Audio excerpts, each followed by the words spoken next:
What's up guys, Pete here from the Sunday Drive, and today we're going to be showing you how to install new headlight housings for your Cat Eye Silverado.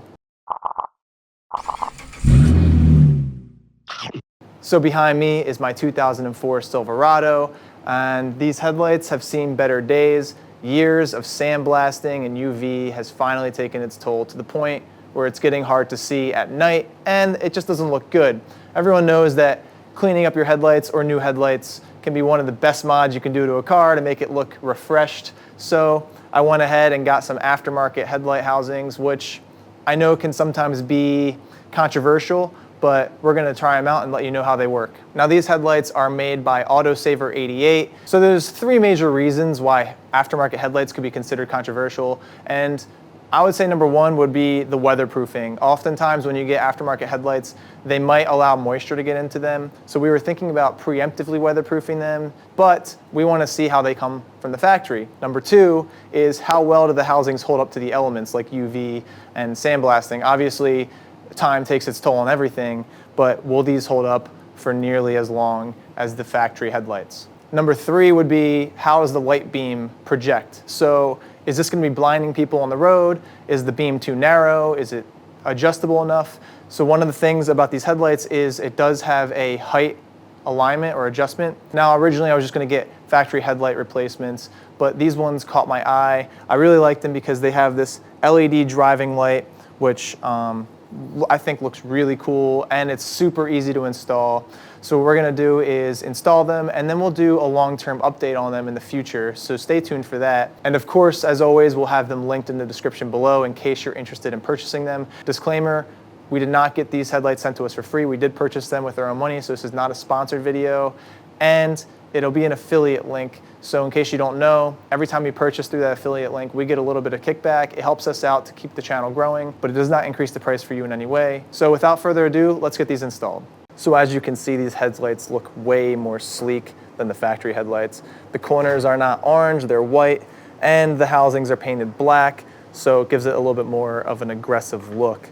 All right guys, I just want to interrupt this video real quick because this is after I installed it, obviously, but this is a disclaimer. The LED light strips do not turn on like you would think as full-time driving lights when the switch is in the auto position. They don't turn on until the switch is in the parking position or until the headlights turn on. So as you can see, the light switch is currently in the auto position and none of the lights are on in the front. Unfortunately, that's a little disappointing because I was hoping that the LED driving lights will be on at all times. It's not until you move the switch to the parking light position that you get any LED lights in the front. But as you can see, when you do that, you also get the amber corner lights, which is not a problem.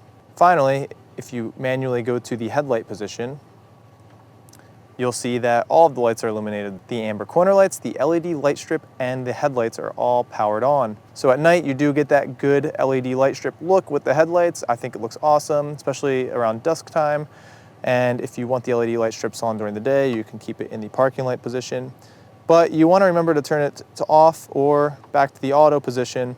Luckily, this truck does not keep the lights on too long, and they will turn off no matter what position this switch is in. So that is good, that it won't kill your battery, but in these two positions, your lights will stay on longer than necessary after you turn the truck off. So this is a really simple job to do. You don't really need any tools. To remove the upper light, all you need to do is pull this pin out. I will say this is pretty convenient. I do love the Cat Eye for this. So after you remove the headlight, all you have to do is remove the bulbs. So go ahead and twist out the current bulbs.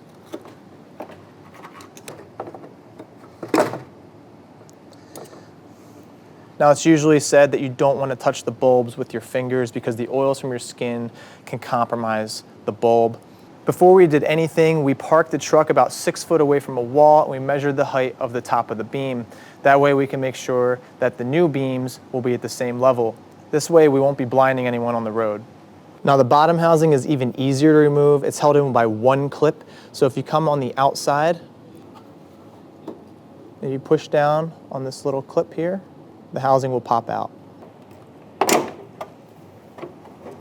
Go ahead and twist these lights out as well.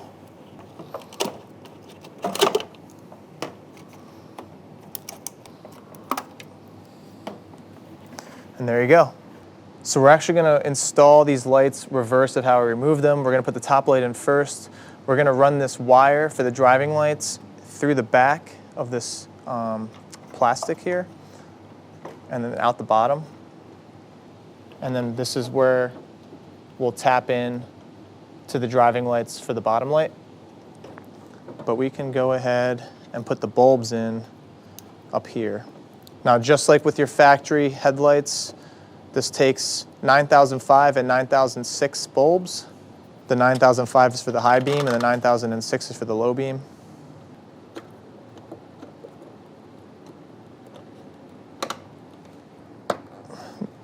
So make sure that these bulbs, the plastic pieces, are like perpendicular to the light body, because as you can see, I had to push it another couple degrees in there.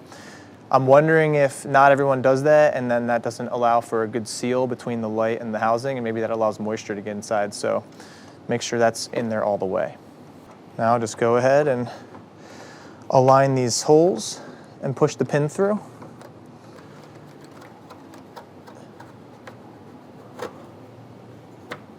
There you go, the top light's in. All right, so now we're gonna install the bottom light. The cool thing about these is that the LED driving lights uses the same plug as the old lights. All you have to do is remove the bulb from here and plug this in. Now, one thing I noticed was this white plastic piece was a little bit thicker than the bulb that was in there prior, so it takes quite a bit of force to push it in, but once it's in there, it fits snugly and it stays. So I'll show you plugging this in. It's definitely a tight fit, but once it's in there, you're good. Now, the top lights don't have a driving light, so you need to tap in to this harness. The reason you can't tap in on the light side is because you need to push all this wire in to the housing and twist this on here for seal. So we're gonna have to tap in on the blue and brown side. We're using these posi taps to three-way tap into this wire. It's really convenient. And then what we'll do is, to make it weatherproof, we're gonna use some liquid electrical tape to seal it up. So the first thing you do is use the gray piece to tap into the existing wire. We're gonna do that for both sides. We'll have a link to these in the description below. They're really convenient and they're actually really secure. Some people prefer tapping over soldering for some automotive applications. I'll take your new wire, run it through this piece you just removed, and apply a force while you're twisting this.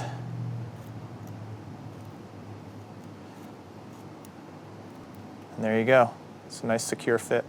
So what you're gonna do is tap the brown wire on the factory side of the harness to the red wire from the headlight, and then the black wire from the headlight to the blue wire. So we're going to apply some of this liquid electrical tape just to weather seal it, since technically speaking, this isn't the most weatherproof connection, and it's literally all over my hands. Next, run the black and red wire into the lower headlight assembly. There you go. Peel back the tape. Make sure that the seal is sitting properly on here. And go ahead and put that in. Now, to reinstall this, all you have to do is